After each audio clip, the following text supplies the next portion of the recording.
Pila ka mga residente sa barangay 16 sa Bacolod City hindi kumporme sa pagbutang sa mga nagpauling stranded Bacolod noon sa Education Training Center School Extension 1. Ining balita nga aton gintutukan.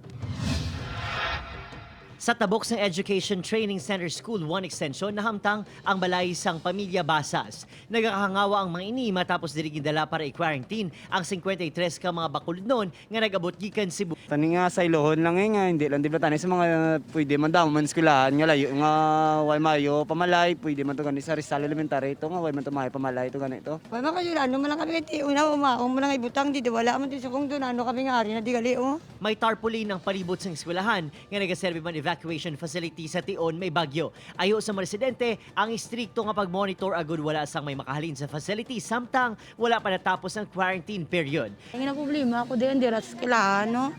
Kaya ang bata ko nga daan dasig naman at nanhina na sa daan immune system di ba? Kasi wala may infected na sila kag man ni bata ko nga gamay. Nagpasalig naman ang BCPO nga bantayan ang palibot sa eskwelahan kag iban pa quarantine facility sa diin nahamtang ang mga OFW kag mga stranded nga nakapauli sa Bacolod City.